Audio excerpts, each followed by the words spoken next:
Hello guys, welcome back to my YouTube channel yes chemistry way of success. आपका स्वागत करते हैं हमारे इस यूट्यूब चैनल यस केमिस्ट्री पे। मैं हूं आपका एजुकेटर शिव मिश्रा। इसमें हम लोग जानेंगे एनसीईआरटी पैटर्न क्लास 12th का जो हमारा चैप्टर 7 है बायोलॉजी का, उसका हमारा अगला पार्ट है। हम लोग पढ़ रहे थे जैव विकासी सिद्धांत। जैव विकासी सिद्धांत और जैव विकास की क्रियाविधि को समझने के लिए 3 सिद्धांत दिए गए थे। कौन कौन से सिद्धांत दिए गए थे, थोड़ा पिछला हम लोग रिवीजन कर लेते हैं। तो पहला था लैमार्क द्वारा उपार्जित लक्षणों की वंशागति का सिद्धांत, या फिर लैमार्कवाद भी इसे ही माना जाता है। तो ये जैव विकासी सिद्धांत का पहला था हमारा। दूसरा था डार्विन द्वारा प्राकृतिक वर्ण का सिद्धांत। दूसरा हमारा क्या था, जो डार्विन था वो डार्विन द्वारा प्राकृतिक वर्ण का सिद्धांत। और तीसरा था ह्यूगो डी वेरिज का उत्परिवर्तन सिद्धांत। तो जैव विकासी सिद्धांत 3 दिए गए थे, ठीक ना। तो इसमें से जो लैमार्क द्वारा उपार्जित लक्षणों का सिद्धांत वो क्या था, तो विकास का प्रथम सिद्धांत जो दिए थे फ्रांसीसी वैज्ञानिक डी लैमार्क ने ही दिया था। किस सन में? सन 1801 ईस्वी में दिया था। और 1809 ईस्वी में लैमार्क ने अपने वाद की विस्तृत रूपरेखा अपनी पुस्तक फिलोसॉफी जूलॉजिक में दी थी। यहाँ पे क है, ल नहीं है। और इनका सिद्धांत लैमार्कवाद या उपार्जित लक्षणों की वंशागति का सिद्धांत कहलाता है।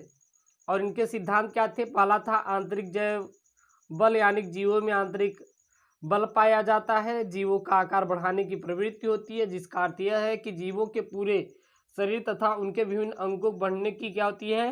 प्रवृत्ति होती है। बहुत सारे मत थे, तो अगर उनके अंदर मत हैं, अगर उन्होंने मत दिए तो उसके कुछ न कुछ एग्जाम्पल भी दिए थे।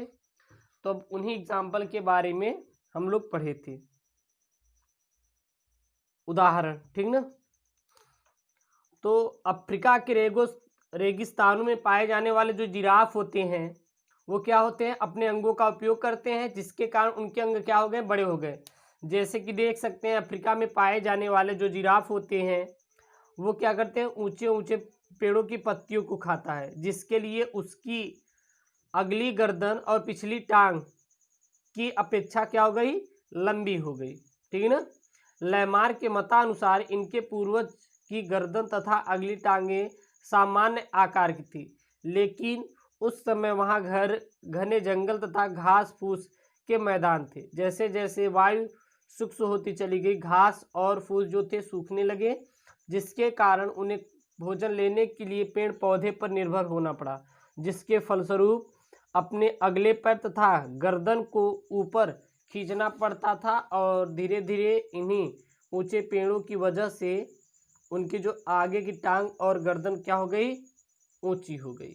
ये तो उनके अंगों के उपयोग के आधार पर। और अन्य उपयोग के आधार पे, जैसे कि लैमार्क के अनुसार जो सांप झाड़ियों तथा बिलों में रहता है और जमीन पर रेंगकर चलता है, जिसके कारण उनके पैर जो होते हैं इस्तेमाल नहीं होते हैं और बिल में घुसने के लिए सांप को काफ़ी बाधा उत्पन्न होती है, इसलिए क्या हो गए? वो विलुप्त हो गए। लेकिन अन्य सरीसृपों में देखें तो पैर क्या होते हैं? उपस्थित होते हैं। तो लैमार्क के जो उदाहरण है वो आपके शरीर पे जितने भी अंग हैं अगर उपयोग करेंगे तो वो जो बॉडी पर आपके रहेगा, अगर उपयोग नहीं करेंगे तो आपके बॉडी पर बिल्कुल भी नहीं रहेगा। यही लैमार्क का क्या था? उदाहरण था। यानी कि जैसे कि क्या किए, जो हमारे जिराफ थे उन्होंने अपने टांगों का और अपने गर्दन का उपयोग किया, इसलिए उनकी जो टांगे थी लंबी हो गई, गर्दन भी ऊंची हो गई। लेकिन वहीं पर सांप देखे, उनके पास पैर थे, ऐसा किसका मानना था? लैमार्क का। लेकिन फिर क्या हुआ? सांप इसका उपयोग नहीं करते थे, इसलिए उनके पैर क्या हो गए? गायब हो गए, ठीक है ना। तो चलिए देखते हैं लैमार्कवाद के उदाहरण। पहला होता है उपयोग के प्रभाव। उपयोग के प्रभाव लिखेंगे। अफ्रीका के रेगिस्तानों में पाया जाने वाला जिराफ ऊंचे ऊंचे पेड़ों की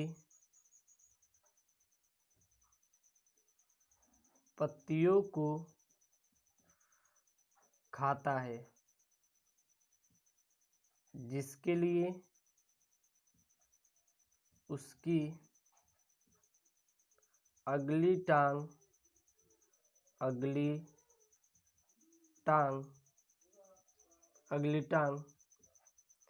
पिछली टांग की अपेक्षा लंबी तथा गर्दन भी लंबी होती है। ठीक है ना। लैमार्क के अनुसार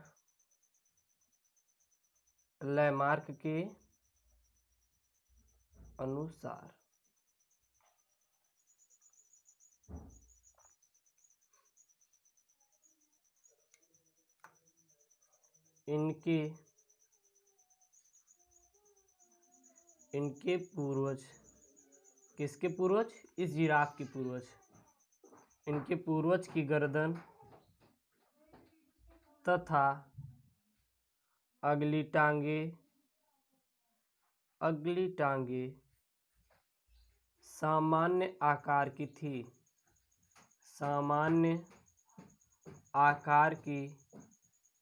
थी, क्योंकि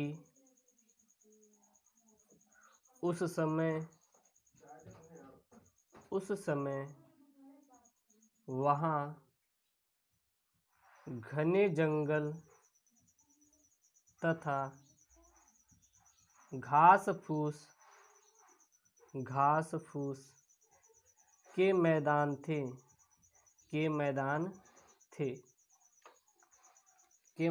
थे। लेकिन जैसे जैसे जलवायु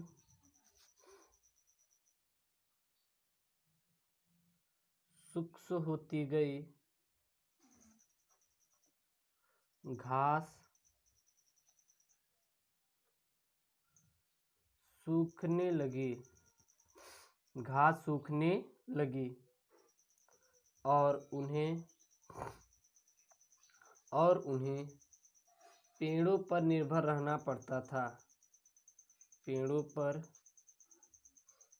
निर्भर होना पड़ा, जिसके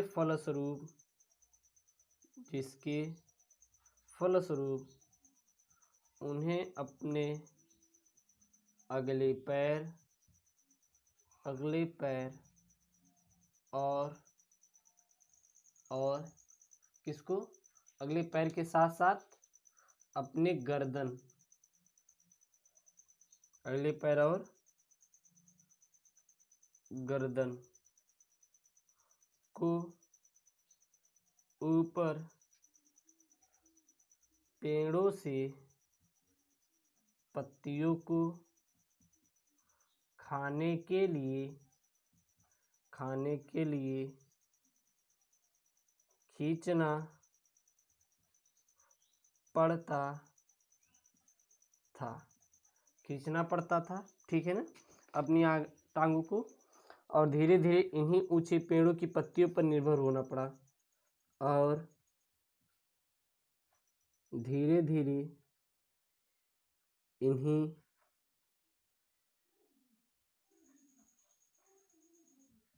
पत्तियों पर निर्भर होना पड़ा,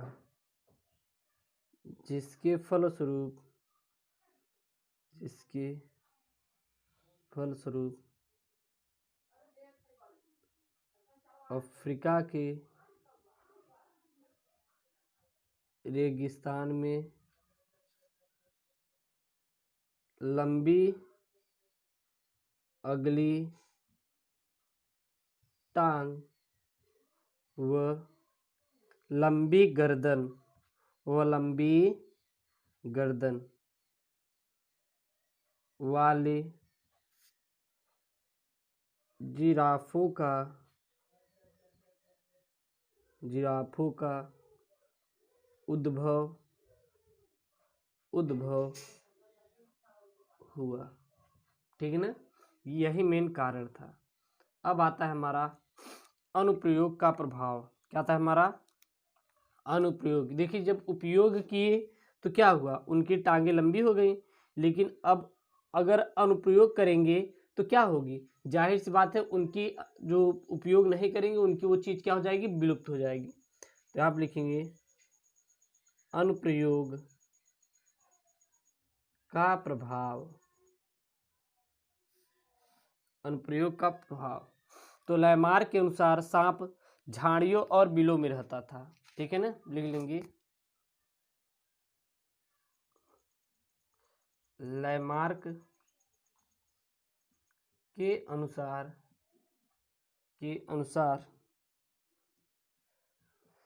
सांप झाड़ियों तथा बिलों में रहता था तथा जमीन पर रेंग कर चलता था या फिर चलता है, जिसके कारण उसके पैर इस्तेमाल नहीं होते थे तथा बिलों में घुसने में भी बाधाएं उत्पन्न होती थी। इसीलिए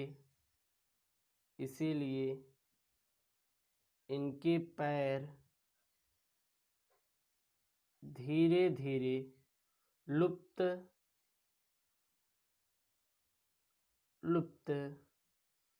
होते चले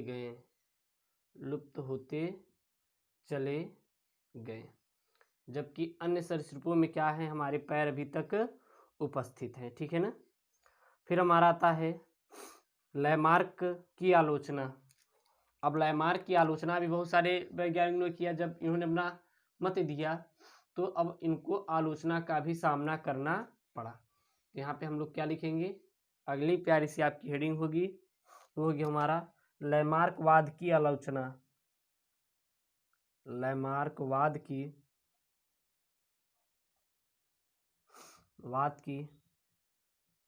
आलोचना। चलिए लैमार्कवाद की आलोचना के बारे में जानते हैं। तो लैमार्कवाद के जो मुख्य आलोचक थे वो हमारे कौन थे, बीजमान तथा लोएब थे। ठीक है ना, बीजमान और हमारे कौन थे, लोएब थे। और बहुत सारे इनके आलोचना के मुख्य जो उदाहरण थे, चलिए देख लेते हैं। तो लिखेंगे लैमार्कवाद के मुख्य आलोचक बीजमान तथा लोएब थे। कभी कभी आपके एग्जाम में आ जाता है कि लैमार्कवाद के जो मुख्य आलोचक कौन थे, तो लैमार्कवाद के मुख्य आलोचक हमारे बीजमान तथा लोएब थे। इतना आप लोग को याद रखना है, जो कि बहुत ही मोस्ट इम्पॉर्टेंट है। ठीक ना। और पहला लिख लेंगे हम लोग, यहाँ पे पहले पॉइंट में हम लोग लिख लेंगे, बीजमान ने विकिरण प्रयोगे वज्र सफेद चूहे को पूंछ काट कर प्रजनन कराया। ठीक है ना, यानी कि अब आलोचक थे तो कैसे थे, तो बिजवान ने क्या किया कि जब लैमार्क ने कह दिया कि नहीं, उनके पूर्वज के मतलब कि टांगें छोटी थी, लेकिन जब धीरे धीरे वो अपनी भोजन पेड़ों से बनाने लगे तो उनकी टांग क्या हो गई, लंबी हो गई। तो हमारे बिजमान ने क्या किया कि ठीक है भैया, जब आप कह रहे हैं कि उनके जब जनकों में ऐसा था, तो चलिए हम क्या करते हैं कि एक बिजमान ने चूहा लिया और सफ़ेद चूहे की पूंछ को क्या किया, काट दिया। काटने के बाद उसमें प्रजनन करा, यानी कि वो जो चूहा था किसी अन्य चूहे से क्या किया, प्रजनन किया। और कई पीढ़ियों तक यह प्रयोग करने के बाद इनमें किसी भी शिशु में कटी पूंछ नहीं पाई गई, और इससे यह सिद्ध हुआ कि उपार्जित लक्षण वंशागति नहीं होती। यानी कि उपार्जित लक्षण ये होते हैं कि जैसे कि अगर आपके हाथ कट जाएं तो आपके बच्चे के हाथ ना कटा रहे ना, तो इसी को क्या किया जाता है, उपार्जित लक्षण बोला जाता है। तो कहीं ना कहीं हमारा लैमार्कवाद क्या हुआ, गलत सिद्ध हुआ। वहीं पे चीन में स्त्रियों के छोटे पैर सुंदरता के प्रतीक माने जाते हैं, जिसके लिए लोहे के जूते पहनती हैं, और कई पीढ़ियों तक लोहे के जूते पहनने के बाद भी उनके बच्चों के पैर क्या थे, हमारे सामान्य आकार के थे, और हमारे जो पैर क्या थे, लंबे नहीं हुए। ठीक है ना। वहीं पे भारतीय संस्कृति में महिलाओं के नाक व कान छिदवाए जाते हैं, और कई सदियों तक बीत जाने के बावजूद भी उनकी संतानों में क्या कोई छेद उद है क्या, कान में नहीं है ना।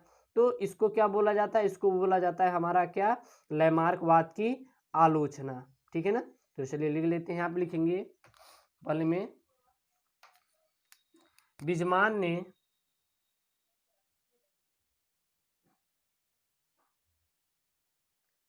ने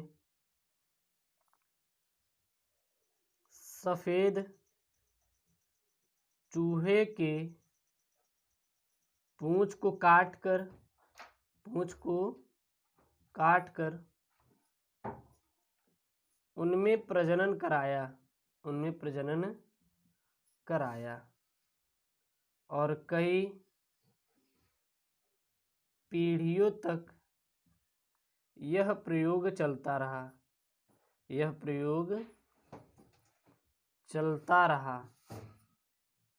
रहा, लेकिन किसी भी चूहे के शिशु में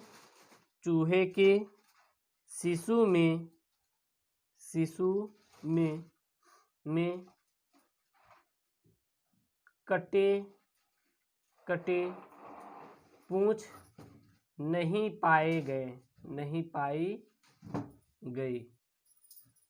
नहीं पाई गई। इससे यह सिद्ध हुआ